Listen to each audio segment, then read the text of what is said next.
बादशाह को हानिया आमिर के साथ देख के थोड़ा दुख होता है नहीं। हानिया वैसी गर्ल है ना यार, जो बहुत ही ज्यादा लाइवली, एक्सट्रोवर्टेड, फन लविंग, सिली, क्यूट, फेमिनिन है। जिसकी तरफ देख के तुम ऑब्वियसली उसकी तरफ अट्रैक्ट हो जाए एंड काफी ज्यादा प्रोटेक्टिव फील करो। बट प्रॉब्लम उस चीज में है, स्पेशली मेरे जैसे बंदों के लिए, या मेरे लिए at least, if you do get a girl like her, if you do get Hania Aamir, तुम नहीं चाहोगे कि पूरी दुनिया को सेम इंजॉयमेंट मिले उन क्वालिटीज की। तुम प्रेफर करोगे कि वो कभी सनलाइट ना देखे, एज अपोज टू अपनी अट्रैक्टिव क्वालिटीज का डिस्प्ले दे पूरी दुनिया को। And what you and up doing in that scenario is you basically kill the person whom you fell in love with. So yeah, थोड़ा tricky to navigate a scenario. Swiss, speaking of limiting people's access to Hania Amir's extroverted, silly, lovable qualities so that a personality conforms to what I like, I watched Laila Majnu.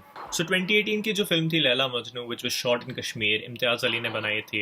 इसमें तृप्ति दिमरी है, जो animal के बाद काफ़ी ज़्यादा famous हो गई, जो उसके अलावा भी काफ़ी अच्छी एक्ट्रेस है, जान है बेसिकली मेरी। ये उस टेल एज ओल्डेस्ट टाइम का एक यूनिक इटरेशन है, एंड मेरे पास एक स्ट्रॉन्ग रेफरेंस पॉइंट है टू एवेल्युएट हाउ गुड और bad this film is, because I lived in the same place where this film is shot. जो पहला 1-1.5 घंटा था फिल्म का, वो काफ़ी ज़्यादा enjoyable था।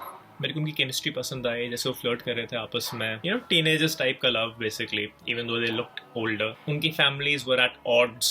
बंदे की फैमिली काफ़ी रिच बैकग्राउंड से थी, जिस पे काफ़ी करप्शन के एलिगेशन थे। जो लैला की फैमिली का पेट्रियार्क था, उसका फादर, वो कम्प्लीटली अगेंस्ट था, अगेंस्ट कैस मजनू पे। उससे काफ़ी यूनिक डायनामिक एस्टैब्लिश होता है। वो स्टार्ट में ही लड़की को कह देता है कि I want to marry you, stupid decision मत कहा करो। ये पकड़े जाते हैं जंगल में बात करते हुए, लोगों को गलत आइडिया मिलता है कि कुछ हराम कर रहे हैं गेस। एंड उसके बाद जैसा तुम लोगों को पता है हमारे ट्रेडिशनल हाउस होल्ड्स में होता है, लड़की की शादी ज़बरदस्ती कराना चाहते हैं। वो बंदा अपने डैड को भेजता है टू रिकनसाइल थिंग्स, वो हो नहीं पाती है, things go completely out of hand, they scream and shout at each other. जब वो खुद जाता है चीज़ें प्रिवेंट करने के लिए, इसमें कॉन्स्टेंट सेंटेंस है जो अटर करता है, जो मुझे काफ़ी पसंद आता है। वो है कि मैं जा रहा हूँ, मैं अब नहीं आता, अब तू ही मेरे को ढूंढ ले। पहले भी ऐसा होता है जब वो ट्राई कर रहा होता है to get her attention, then they happen to meet at a wedding, and यहाँ पे भी सेम चीज़ होती है। प्रॉब्लम ये है कि 4 साल लग जाते हैं। उसके बाद स्किप करके हमें दिखाते हैं कि कैस का डैड, मजनू का डैड, 4 साल बाद मार गया, एंड वो लंदन से वापस आता है। थोड़ा प्रॉपर्टी डिस्प्यूट होता है घर में, but he deals with it. वो सेम जगह पे जाता है जहाँ पे वो डेट के लिए गए होते हैं, लैला मजनू, एंड वहाँ पे उसको लैला मिलती है, तृप्ति, एंड प्लान करते हैं मीटिंग, एंड लैला रियलाइज करती है कि he is become a shell of himself. मेरे को तो र्यूमर्स पता चल रहे थे कि यार ये लंदन में अयाशी कर रहा है, लेकिन ये अनरिकग्नाइजेबल है, is basically hollow, he is a shell of the person whom I used to love. And जिसका करंट हस्बैंड होता है, जिसके पास काफ़ी ज़्यादा पॉलिटिकल इन्फ्लुएंस होती है, वो एमएलए होता है बेसिकली। इनके बीच में कुछ कहा सुनी होती है। वो गाड़ी लेके बाहर निकलता है, गाने लेके, and he somehow shoots himself, मर जाता है वो। तो इकलौती जो ऑब्स्टिकल थी इनके बीच में वो निकल जाती है, and they are about to unite forever. लेकिन गर्ल को सडनली रियलाइज होता है कि उसके डैड ने उसको एक फेवर मांगा था कि तुम अभी अभी विडो बने हो, तो एटलीस्ट सोसाइटी की इज्जत के लिए थोड़ा टाइम यहाँ पे बिताओ, उसके बाद चले जाना अपनी लाइफ लीड करने के लिए। एंड वो कैस मजनू को सेम चीज़ कहती है, एंड वो अग्री करता है वेट करने के लिए। काफ़ी हंसता है पहले, कहते हैं हाँ कर लूँगा मैं वेट, यार कर ही क्या रहा हूँ मैं, 4 साल से वेट कर रहा हूँ और वेट कर लूँगा। लेकिन उन 3-4 हफ्ते में जो चीज़ें होती है, जो बेसिकली लास्ट का 1 घंटा है फिल्म का, आई थिंक वो थोड़ी सी कॉन्ट्रोवर्शियल है मेरे लिए from a writing perspective. I know they were trying to do, लेकिन मुझे लग रहा है उन्हें थोड़ा सा ओवरडू कर दिया, या फिर उन्हें एक थोड़ा सा ब्रिज बीच में मिस कर दिया between their temporary separation and Majnu's cases eventual insanity, his descent into total madness. वो दिखाते हैं कि वो एक विलेज में टोटली नोमैडिक बिहेवियर एग्जिबिट करता है, स्किज़ोफ्रेनिया टाइप हो जाता है उसको, ऑलमोस्ट इवन लगता है उसको पीटीएसडी हो गया है।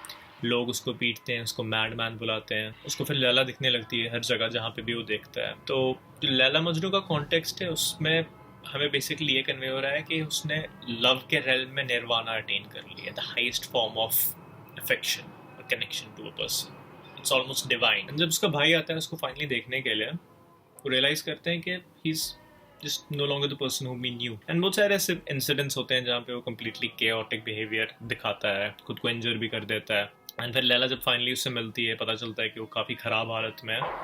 वो कलमा रिसाइट करने लगता है लैला का नाम इंक्लूड करके, जो कि कम्प्लीटली ब्लास्फेमस माना जाता है इस्लाम में। लेकिन उससे हम लोगों को ये कन्वे होता है कि उसने godliness and his love for Laila को कन्फ्लेट कर दिया है। उसके लिए वो इतना ज़्यादा प्योर एंड इम्पोर्टेंट है कि वो इनडिस्टिंग्विशेबल है, वो feeling of connecting to God and connecting to his soulmate. Laila यहाँ पे रियलाइज करती है कि इसकी अफेक्शन मेरे लिए इतनी ज़्यादा आगे चली गई है कि to even meet him on that spiritual level I have to take my own life so that our souls ultimately meet in peace. क्योंकि वर्ल्ड ने हमें वो प्रिविलेज अफोर्ड नहीं की, so why not in the hereafter. And she takes a life and फिर climax में ही दिखाया कि they meet, they greet, they do all the things that they couldn't do in flesh. They never really consummated their passion. They never really had sex. They never really made out. तो sense में ये दिखाया था कि उनका connection completely pure है, ना कि फिजिकल या फिर sexual. Not that those things negate the purity of the love that you have for your person, but मुझे लग रहा था कि लास्ट का जो 1 घंटा है जो उसकी मैडनेस थी गैस की, मजनू की,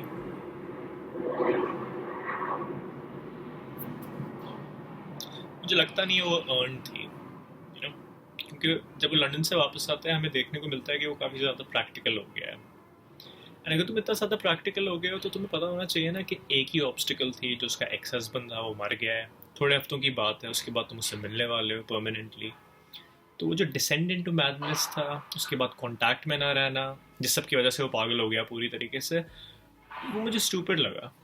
मतलब I really want to buy into his, and his acting portrayal is absolutely fantastic, वो प्रॉब्लम नहीं है। लेकिन तुम 21st सेंचुरी में रह रहे हो, तुम लेटर्स एक्सचेंज कर सकते हो, कॉल्स कर सकते हो, वीडियो कॉल कर सकते हो, सब कुछ अवेलेबल है तुम्हारे लिए, लेकिन वो सब तुम नहीं करते हो। एंड यू कन्विंस योरसेल्फ कि मुझे इटर्निटी के लिए वेट करना पड़ेगा, एंड तुम अपनी सैनिटी लूज कर देते हो। तो मेरी यही होगी ना यार फिल्म से, कि जो फाइनल थर्ड था, जो सबसे ज़्यादा डिसाइसिव पार्ट था फिल्म का, जहाँ पे हमें मजनू की मैडनेस के साथ रिलेट करना था, हमें सोचना था कि यार कभी हम भी ऐसा प्यार एक्सपीरियंस करेंगे जहाँ पे हम कम्प्लीटली अपनी सैनिटी लूज कर जाएं। तो जो मूवी में मजनू के साथ हुआ, यू कैन बेसिकली से कि he had become a pantheist of sorts. उसको गॉड हर जगह दिखने लगा, except that his love was his god and his god was his love. तो जैसा कि मैंने कहा, मैं चाहता था इन चीज़ों में इन्वेस्ट होना, फील करना, इवन रोना, इस सब पे। एंड आई थिंक प्रॉब्लम यही हुई कि जो 21st सेंचुरी की सेटिंग है doesn't really lend itself well to the concept of Laila and Majnu, क्योंकि इसमें जो डिस्टेंस है, वो desperation to meet them again and the inability to do so because of, you know, lack of communication, lack of transport, वो 21st century में वो problems ही eliminate हो जाती हैं। तो तुम उस लेवल की टेंशन, उस लेवल की डेस्परेशन, यर्निंग क्रिएट नहीं कर सकते without those gaps in communication. I think इस फिल्म के रील्स ज़्यादा अच्छे हैं एक्चुअल मूवीज से, क्योंकि यू नो मूवी ड्रैग करती है लास्ट के 1 घंटे में, लेकिन इसके रील्स को एटलीस्ट हम एंजॉय कर सकते हैं, हम प्रिटेंड कर सकते हैं कि पूरी मूवी इसी क्वालिटी की थी। मेरा ओरिजिनल प्लान था आरओ के साथ देखने का, लेकिन तब से हम साथ ही नहीं है, तो बट या नहीं में अगर तुम लोगों ने देखी अपने थॉट्स बोलो कमेंट्स में, and I will see you soon.